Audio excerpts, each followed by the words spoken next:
My name's Nicole, and I'm calling because I'm concerned about a friend of mine. I dropped her off at her house at 2 in the morning last night, and I haven't been able to get a hold of her this morning. I've gone to her house, and her car's there. She won't answer phone calls. She won't answer text messages. What's her name? Shanann Watts. Hey guys, my name is Shanann. I just want you to know a little bit of my story. I went through one of the darkest times of my life, and then I met Chris. And he's the best thing that has ever happened to me. So how you doing? How's it going? There was no note or anything? I don't know what to do right now. I've done everything in my heart to make my family's life better. Don't eat turtle! Don't eat turtle! Ah, you got turtle! I think about, like, did I cause this? Did I make her feel like she needs to leave?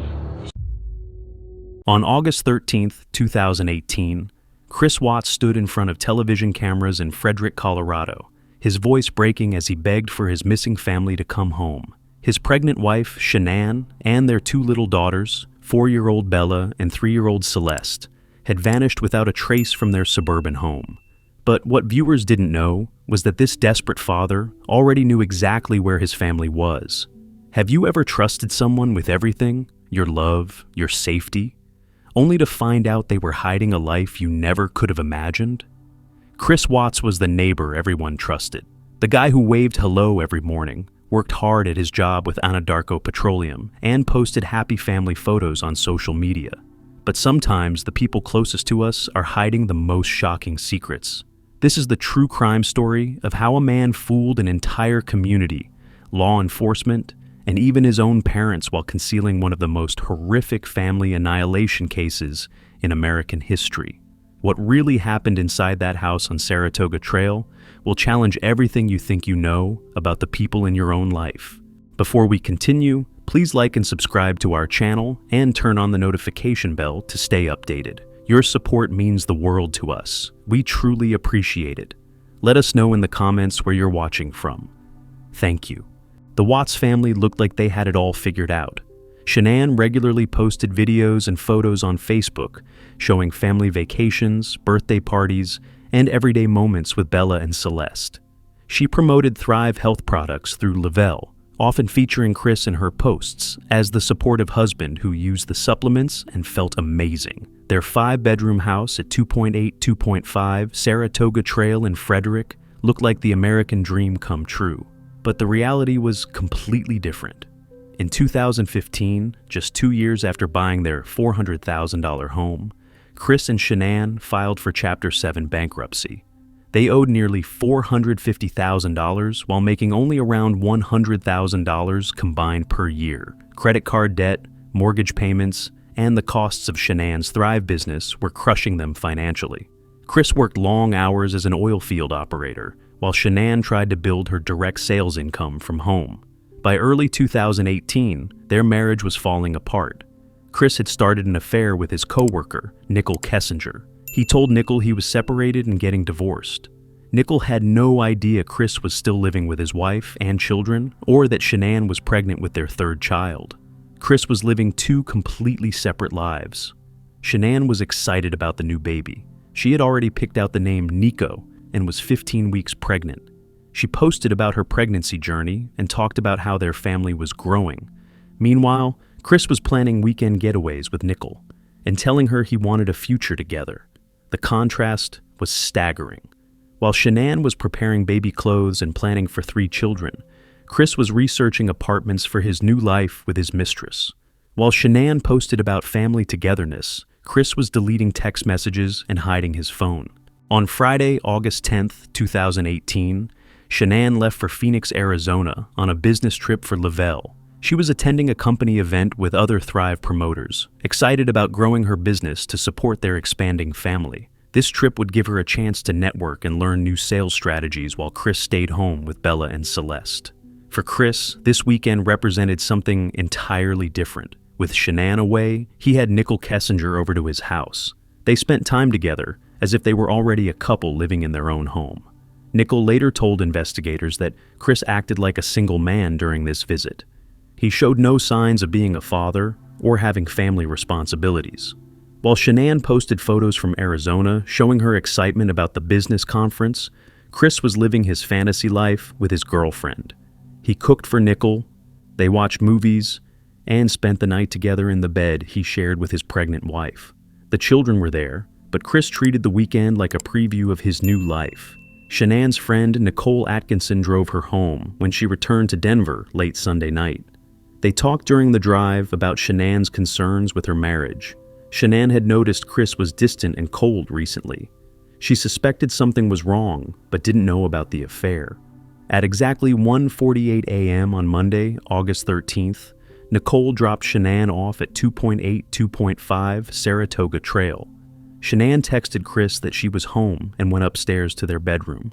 Security cameras captured her friend's car leaving the driveway. After that moment, no camera ever recorded Shanann, Bella, or Celeste leaving the house alive. By Monday afternoon, Shanann had missed her doctor's appointment and wasn't responding to calls or texts. Her friend Nicole Atkinson knew this was completely out of character. Shanann always answered her phone, especially when she had business meetings scheduled. Nicole drove to the Watts house around 12:10 p.m. and knocked on the door. No answer. Nicole called Chris at work and told him she was worried.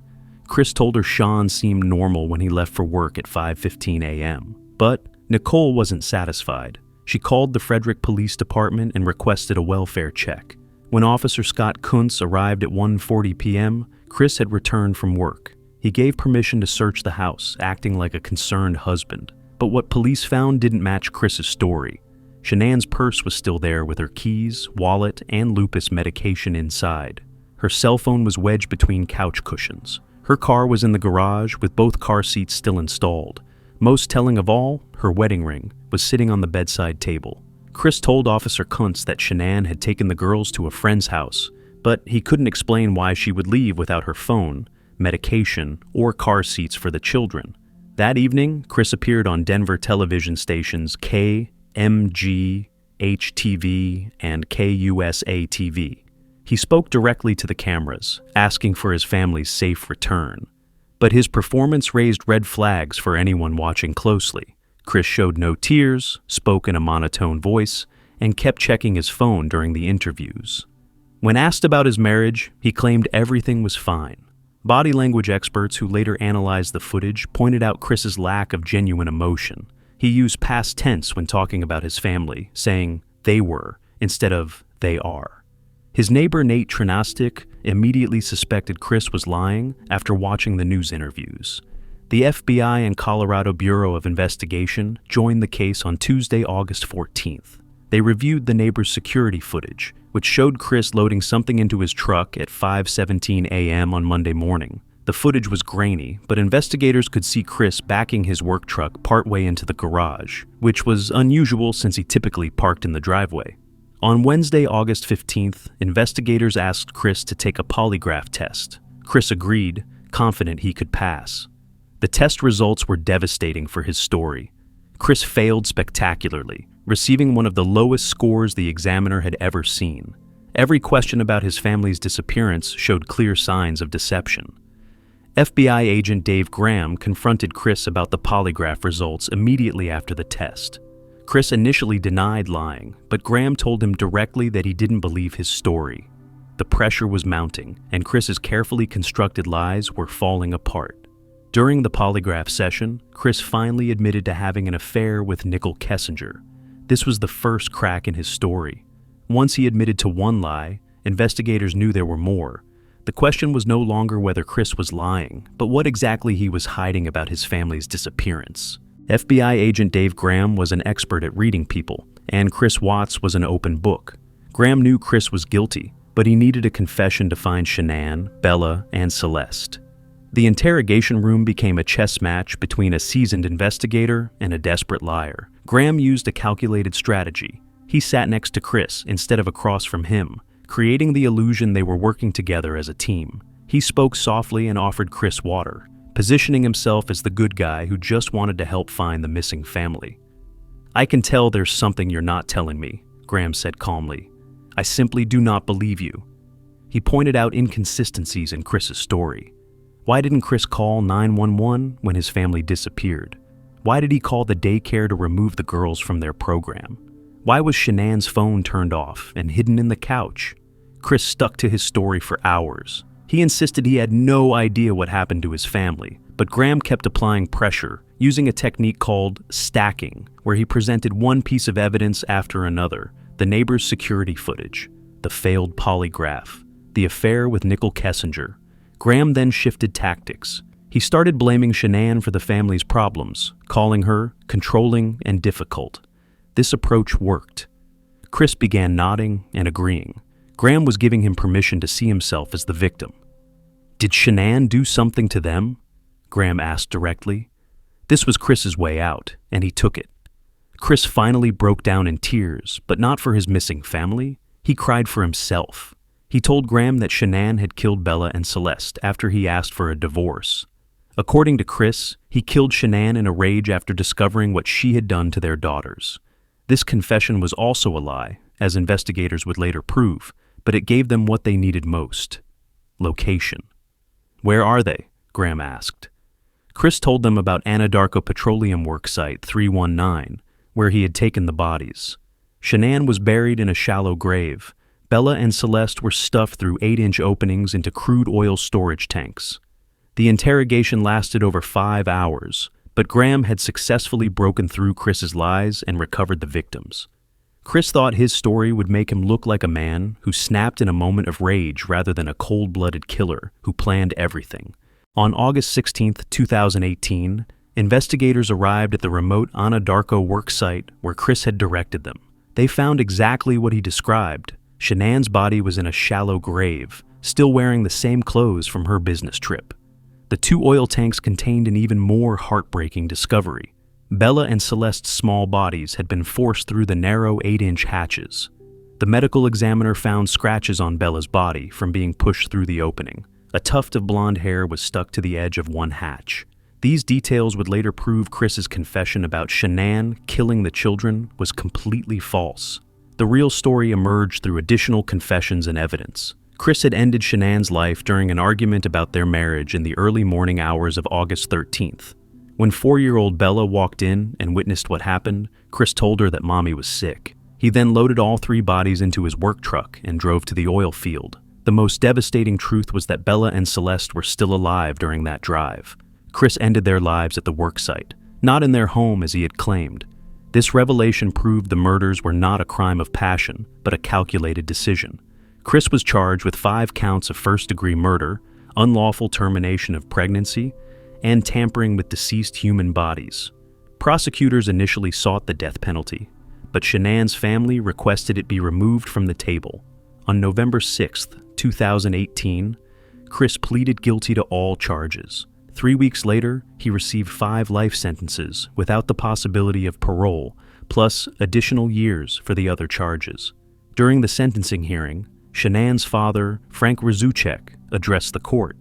"I trusted you to take care of them, not kill them, and they also trusted you." Shanann's brother Frankie said, "Your actions are the reason why we're all here today. You're the reason why I couldn't protect my sister." Chris was transferred to Dodge Correctional Institution in Wisconsin for his safety. He will never be eligible for parole. The case became one of the most studied family annihilation cases in recent American criminal history. The Chris Watts case teaches us that evil can hide behind the most ordinary appearances. The warning signs were there: Chris's sudden personality changes, his secretive behavior with his phone, and his emotional distance from Shanann. Nicole Atkinson trusted her instincts when something felt wrong, and her quick action led to the discovery of this horrific crime. Pay attention when people in your life start acting differently. Trust your gut when someone's story doesn't add up. Chris fooled many people, but those closest to the situation knew something was off. Body language, inconsistent stories, and emotional responses often reveal the truth. Share this video to help others recognize the warning signs, and subscribe to True Crime Rex for more videos that could save lives. If you haven't subscribed yet, subscribe now so you don't miss our next video. It's a story you need to be aware of and won't want to miss. Click this video now to watch.